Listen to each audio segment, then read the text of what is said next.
아버지 상을 당해 낙향한 유성룡이 1576년에 세운 그의 서재다. 원지정사의 서쪽은 널따른 마루며 동쪽이 서재였다. 또한 서재와 이어진 곳에 높은 다락을 지었다.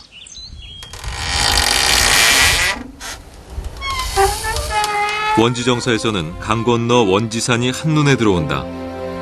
집의 이름을 원지로 붙인 곳도 이 때문이었다.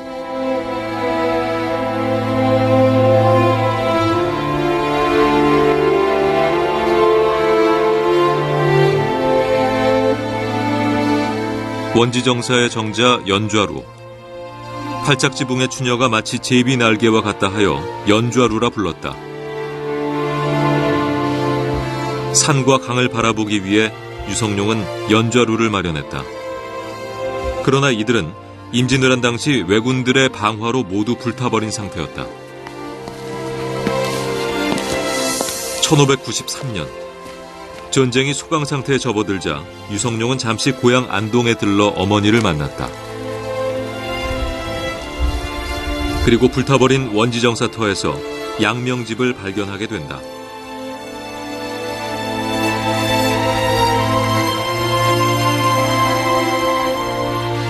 그것은 당시 여느 성리학자들과는 또 다른 학문 세계를 가졌던 유성룡을 말해주는 것이었다.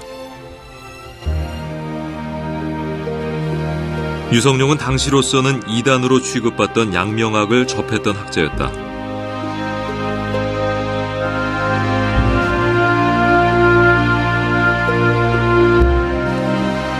임진왜란 석 달 후 안동에 들어온 왜군들이 그의 집과 원지정사를 불사르는 바람에 모든 서적이 다 없어져 버렸다. 그런데 기적적으로 몇 권의 책이 풀숲 사이에 무사히 남아 있었다.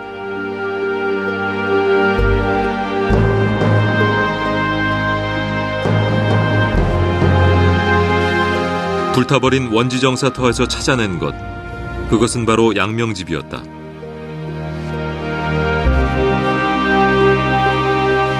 어린 시절 유성룡은 당시 이단적인 학문으로 낙인 찍혔던 양명학을 우연히 접했다. 17살 때 아버지의 임지인 의주로 갔다가 당시 사은사 심통원이 버리고 간 짐 속에서 양명학 서적을 발견. 이것을 읽고 간직했던 것이다.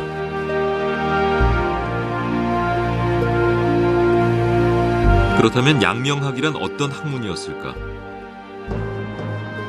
당시 주류 성리학과 가장 큰 차이는 무엇이었을까? 가장 큰 차이는 성리학은 그 양반 사대부들의 입장을 아주 배타적인, 하늘이 내려준 그 배타적인 권리로 인식하는 데 반해서 양명학은 그러한 철학에 반대를 하죠. 그래서 양명학에서는 이업동도라고 해가지고 직업은 각자 다르지만 추구하는 돈은 같다라고 하는데, 그래서 이 성리학에서는 정치라는 것은, 정사라는 것은 양반 사대부 계급만이 하는 것이다라고 규정하는 데 반해서 양명학에서는 누구든지 심지어 천민도 정치를 할 수 있다라고 이제 규정을 하게 되죠. 그래서 양명학이 그 성리학과 다른 근본적인 차이는 바로 이 신분제에 관한 시각이 성리학보다는 상당히 전향적이고 이제 개방적이다라는 점을 들 수가 있습니다. 그래서 유성룡이 그 전시에 그 추진했던 면천법이라든지 소고군이라든지 장미법 같은 것들이 대부분 이러한 이제 신분제를 완화 내지는 해체시키는 쪽으로 나타나고 있었다는 것은 그 유성룡이 양명학의 영향을 상당히 깊게 받아들이고 있었다라고 볼 수가 있겠습니다. 성리학자를 표방했던 유성룡. 그러나 그는 금기시되던 양명학의 장점도 수용했던 열린 학문관을 갖고 있었다. 이러한 그의 학문 세계가 전란의 시대 다양한 개혁 정책을 세우고 추진했던 또 하나의 배경이 되었던 것이다.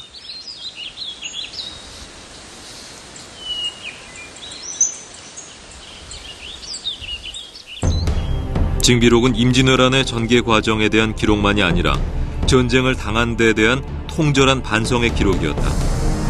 반성의 기록을 남긴 유성룡. 그것은 유성룡의 용기이자 학자의 양심이었다. 징비록은 그 임진왜란이 끝난 한 100년 뒤에 일본에서도 판본이 간행됐습니다. 그래서 일본에서 당시에 일본에서 대유학자에 해당하는 사람이 서문을 썼는데 그 말이 그렇습니다. 도요토미 히데요시는 그 전쟁을 이길 수가 없었다. 왜냐하면은 그 전쟁은 도와 의에 근거한 전쟁이 아니었기 때문에 패할 수밖에 없었다.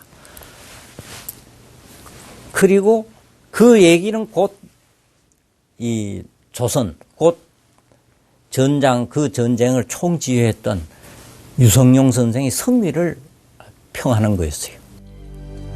그러나 역사는 유성룡의 간절한 바람대로 흘러가지 않았다. 임진왜란이 끝난 지 겨우 한 세대 만에 조선은 또다시 전란에 휩싸였다. 정묘호란과 병자호란이 그것이었다.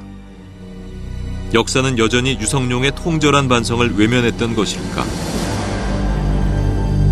임진왜란 긴 전쟁이 끝나가고 있었다. 1598년 8월 도요토미 히데요시는 일본군에게 철수령을 유언으로 남기고 사망했다.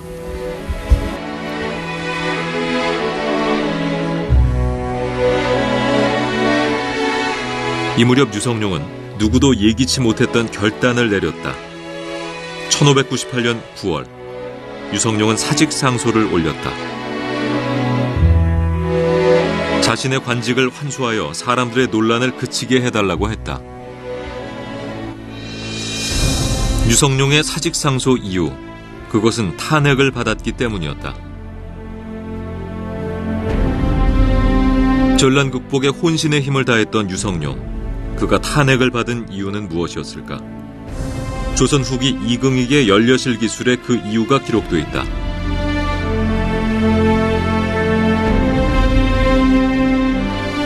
속옷법을 만들고 장미법을 빙자하여 유성룡이 이익을 탐냈다고 돼 있다.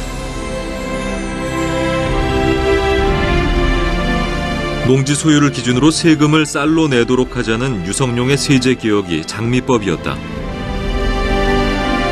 백성의 부담이 줄고 지주들의 부담이 늘어나는 제도였다. 당연히 기득권층의 반발이 거셌다.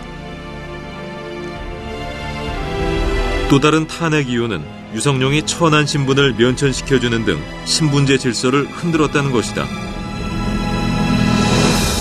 전란이 나자 유성룡은 군사력 증강을 위해서 천민이나 양반 서열까지 군역을 지우자고 했다. 양반들은 이를 자신들의 기득권에 대한 도전으로 보고 격렬하게 반대했다.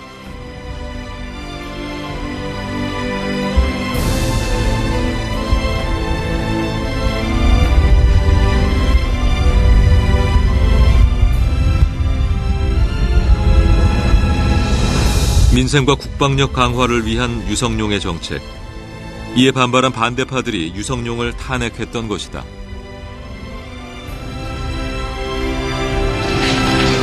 유성룡이 탄핵을 받았던 때는 도요토미가 죽고 일본군들이 철수를 서두르고 있던 무렵이었다. 반대파들 입장에서는 전란은 곧 끝날 것이고 이에 유성룡의 능력이 더 필요치 않았던 것이다.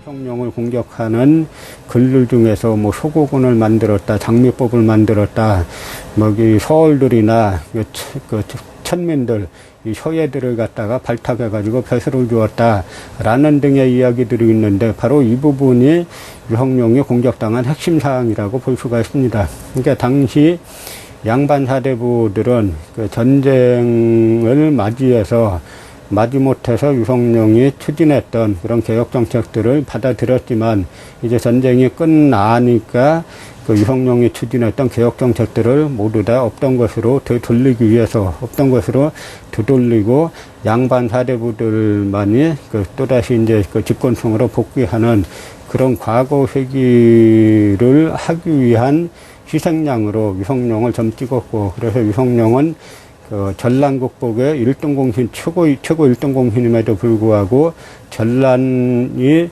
종전되는 것과 동시에 이제 쫓겨나게 되는 역설의 주인공이 됐다라고 볼 수가 있습니다.